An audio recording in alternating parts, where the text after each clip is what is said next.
Yo, what is up everybody? Welcome back to the channel. I hope you've been doing well. Today we're here for another review. We've got the SH Figuarts Naruto Uzamaki Courageous Strength That Bonds Kurama Link Mode. Now this is, I think, the second version of this form. The first one is a little bit different. It doesn't have the, whole cloak and whatnot. So yes, we're kind of advancing a little fast when it comes to the Naruto line. However, they did make this guy to pair I believe with Obito here, which I believe Obito actually came out a lot faster than people thought because of that survey. So those surveys I think are really important. So if you happen to see any more of those surveys come out, I definitely think you should be doing your best to submit your thoughts because they definitely seem to be looking at him. But yeah, let's dive deep into this guy. First, I'll go into his accessories and articulation, and then we'll get into the conclusion and talking about him as a figure as a whole. But yeah, let's get straight into it. So first things first, we've got this big Rasengan here, and they've actually changed the peg system a little bit here. Before, the hand had a peg hole, and the actual Rasengan had a kind of attachment popping out, similar to like the SH Figuarts, I want to say Bardock, maybe. I think he had something similar to that as well from the Dragon Ball line, but yeah, so you unfortunately are not going to be able to kind of pair it up like for the other Naruto, which I think is a little weird, but I don't know, maybe they're trying to just see how well these work for the future. I believe the Naruto that's a Tamashii store exclusive, he has a similar effect just without the kind of energy, swirling parts here. And I'm not sure if that one has a similar peg to this or if it's one of the older ones. And in that case, yeah, if you want that type of Rasengan, yeah, you've got to find your way into the Tamashii Nation store or have somebody get it for you or pay the aftermarket, which I don't recommend at all. But yeah, that's unfortunate. Let me grab the other Rasengan we have here.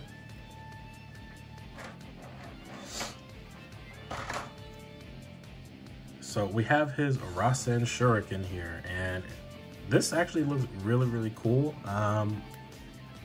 I'll be honest. I've never really been too big of a fan when it comes to like the white kind of wash they have over some of these effects. They do it a lot with energy blast effects like the Kamehamehas and basically all those because they're just recolored and all that stuff. They usually have like a whitish kind of color over it. And I mean, I guess that's like anime-ish, but I guess if you're like making it into a live accessory, it might as well just for the most part be kind of translucent but keeping those colors. And I guess that's just a me thing. If you like it, no problem, but that's just a minor I guess complaint if I had to make one. But yeah, I love the shape of it. I don't have the third-party ones, but I think it was called Arthur Toys, but I have seen people enjoying it, so definitely it's something. I think if you didn't want to pick this Naruto up and you still want a good like Rasen Shuriken or something, that's a good kit to pick up. I think it's only like $25 and it should be available on like 5K Toys. Otherwise you could probably find it on AliExpress for about the same price and probably for free shipping. So yeah, let me grab his other accessories with the hands and the face plates. So out the box, he's got this regular kind of smirking, smiling expression, just getting ready for the fight. And honestly, I mean, the colors look really nice. It's not too shiny, which I think is the biggest thing people would want to hear about is how shiny is it? It really is not that bad. If it's not really bad at all. It did have a chemical odor coming out the box, but that was about it in terms of what I would complain about it looking like and feeling like and smelling like. So far, it does feel really good in hand. But yeah, these faceplates are really not that bad. They look really, really nice. I do wish though, and I mean this is getting a little outward to other territory because we're not talking about faceplates anymore, but I do wish the hair had a little bit more of a orangish accent on the tips of the hair, like the I believe the prototype had it like that, or it was the pictures, the promo pictures, but it did have more of orange streaks kind of at the tips of the hair, which is kind of, I don't know, it was doing it for me a lot more. But still, it does have, the color changing gradually as it goes up, so that works as well, just across the entire body, as you can see, going down and then going up. But let me replace these faceplates. Okay, one quick thing before I get to the next faceplate. Didn't realize that this was a separate piece. I think that the other Narutos we've gotten, they've had this molded on there, so I wasn't really expecting this to pop off when I was changing the heads. But yeah, I guess that's cool. I don't really mind these too much. Sometimes they can get in the way depending on the figure it is, but when we get to the articulation, we'll see if this isn't affecting him, you know, looking up or down or whatever. Here we have a shocked, goofy expression, as if he's in an argument with maybe like Sasuke or some random character on the battlefield, speaking nonsense. Here we have a gritting teeth expression, very serious, ready to fight. And we've got a nice Sage mode faceplate as well.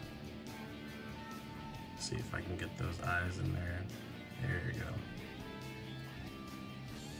And lastly, we have a normal smiling expression, smirking. He's confident, he's ready to kick some ass. But let me also get the hands, because we've got quite a bit of hand options when it comes to Naruto. All right, so we've got our standard fist out the box. Here we have our open palm hands. I don't know if it's just a field of view, but I don't know, it feels like really big hands. Let me know in the comments how you feel about that. Here we have some semi-open palm hands. Here we have some ninjutsu hands. Here we have some pointing finger hands. And here we have what I would call probably maybe some taijutsu hands or something. Maybe he's in a fighting stance with these, or just another set of semi-open hands. All right, second to last, we have the Rasengan hands / Rasen Shuriken hands. I'll quickly put those on just so you can see. Just match the peg hole at the bottom, and just to make sure we do this right, we'll put this one at the bottom. And it's very lightweight, so it's not going to be dragging the arm down, and I mean the joints are tight, so it shouldn't be doing that, right? And this one, you can just peg here at the top, like so. You can push that down as well, and there you go. I believe yeah, he should be able to stand with both of those, no problem. Let's just see. You're seeing a live demonstration of me posing these. And voila, I mean, he should be able to hold both of these with no problem, and they're not that heavy.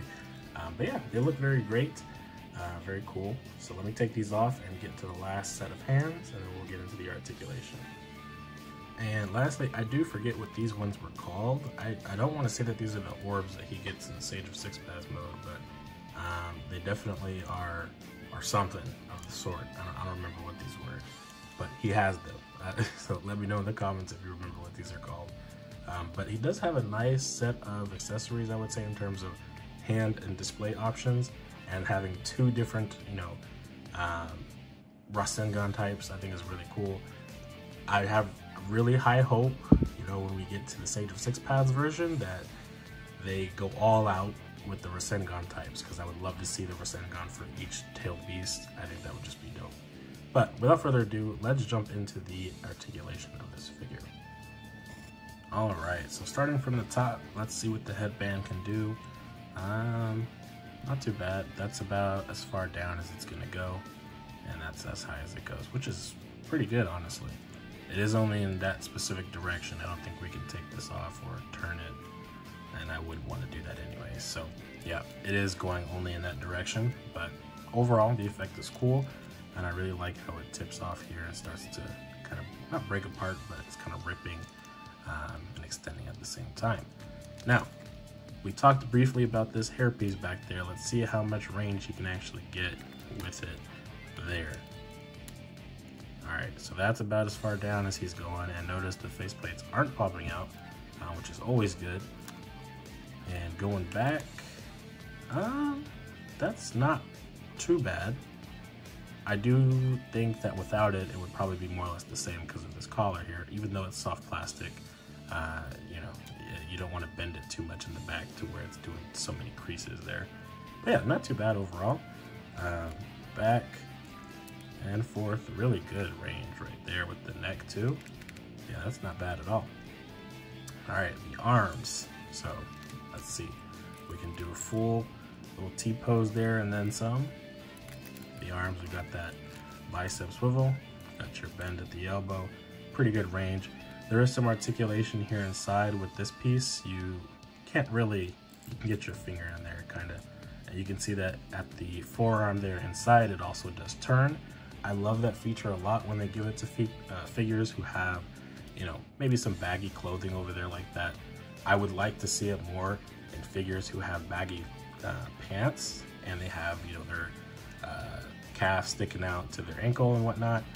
Give them that extra rotation right there. I mean, these Naruto figures usually already have it, like right there. You know what I mean? I don't know why that's not standard in most figures that are like that, but hey, I'm not a toy designer. Anyways, back to the arms. So, butterfly joint. It actually is pretty good.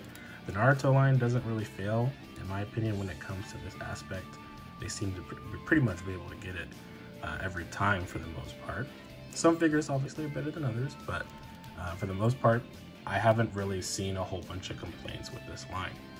It's usually hidden, and I mean, it's just because basically they've got a good formula for these figures at this point. You've got good rotation all around.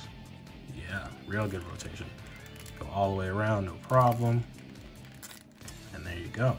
Now, here is the thing. Okay, so I got your wrist swivel. Now, this torso here, I don't think you're gonna be getting the most range out of that. And I mean, dealing with this cape in the way here is gonna get semi-annoying just because you're gonna be constantly lifting it up in order to get some extra range here so you can try to bend it down. But in all honesty, I don't really think you're gonna be getting too much out of it. And I don't wanna push too much further because I feel like I'll either break the peg or I'll start popping it out, and I don't want to deal with all that right now. So with the strain I'm putting on it right now, that's about as far down as you can go. Right there, it is on a ball peg there, so without using the crotch piece, I mean, I think that's about as far down as he's going to be able to go, which is not horrible. It is really, I feel flexible there. It is not super hard plastic there either in the middle and his stomach area, so that's a plus in my opinion. And of course, with the crotch, he's going to be able to go down that far. The legs are always going to be good, full split right off the bat. Don't even have to worry. And then you've got your thigh swivel there, and you've got your full bend here. Really good stuff. And then of course, as we talked about just a little bit ago, you've got your articulation here at the calf. And it may not be doing a full rotation, there may be a stopper in there, but the fact that it's there just helps a lot more. And I know that you're breaking the design a little bit by doing that. But hey, I will take any extra articulation I can get. The ankles, I had to look at the other Naruto for a second. I was like, are these ankles different in look at all? But no, they're not really. Ankles, of course, are usually pretty good. Full rotation, then you get your toe hinge there. So articulation, I would say, is about on par for the average Naruto figure in the current, you know, Naruto line, revitalized Naruto line, I should say. So I really would have to give him, like, not a perfect score, of course, but an average score of what every other Naruto SHF can do for the most part. So that's really good. And the cape doesn't really get in the way. Would I have preferred they do a Lab Coat 21 situation? I don't know, because with this particular design, I like that it's not, the mold is not being broken for it, so I can really dig it like that. And if it had, you know, hinges in the back so you could articulate it more, I think it might look a little weird personally, especially with it breaking apart and starting to sizzle off. Just my personal opinion. If you don't agree, let me know why in the comments. But yeah, for the most part, again, solid figure when it comes to articulation. So let me grab Obito and one of the older Narutos from like last year or 2 years ago, and we'll do some brief comparisons and talk about them, and then get into our conclusion. So be right back.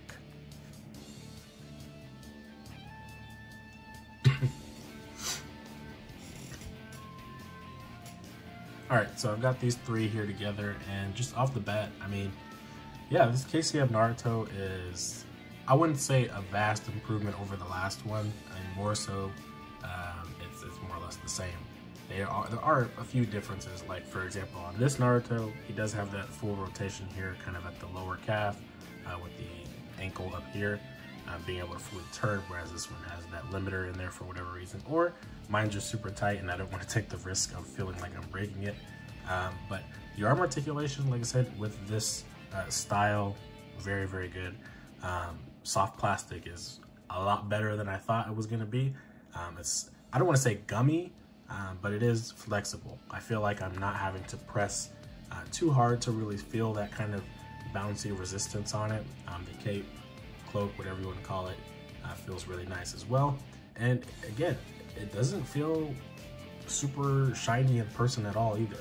I would be curious to see what like a matte coating would do to it, but for the most part, I do think that they did a pretty good job with this figure. If not, they did a great job just with the execution of it.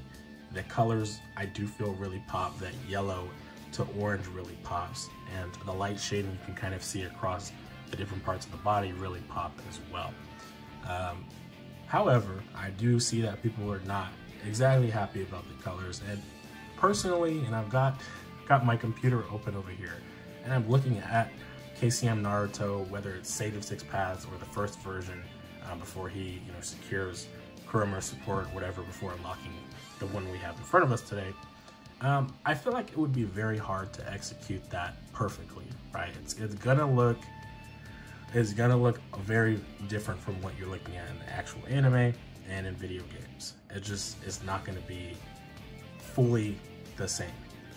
And I mean, you can take a look at like manga colored panels, and I'm looking at one right now, and if I remember, I'll try to put them on the screen. And I mean, the manga panel that looks colored here kind of has a similar vibe to this. And I mean, I think that just, it resonates with it really well. And I think that if we're to get version 1 of this form, or Sage of Six Paths mode, you will see a similar likeness to it in terms of the colors, which for me personally, I think is a win, because I consider this figure a win, so I wouldn't mind it at all personally. Now, being that we also got these vastly different accessories and a new peg system for the Rasengans, I'm very curious to see what the future of the Naruto figure specifically is, because, for one, we're kind of bouncing around, right? We're doing the top 99 stuff, we're doing regular Naruto Shippuden stuff and regular Naruto stuff, so there's not really any clear direction, right? I will say though that if I had to say that one figure in the line was just not it for me, it's probably Kid Naruto, just because I feel like there was not really too much good articulation up at the top of the neck with his type of jacket that he has. Maybe they could have made that part articulated with the collar part and the legs. I hate the screws that they use in these figures.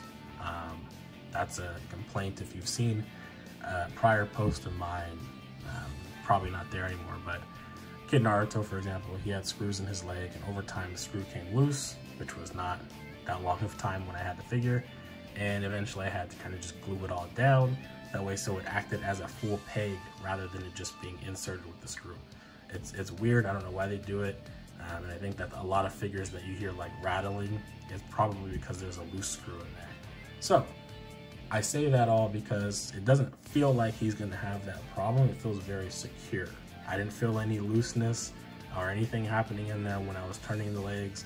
It feels very stable for now, which for a premium Bandai figure, I would hope so.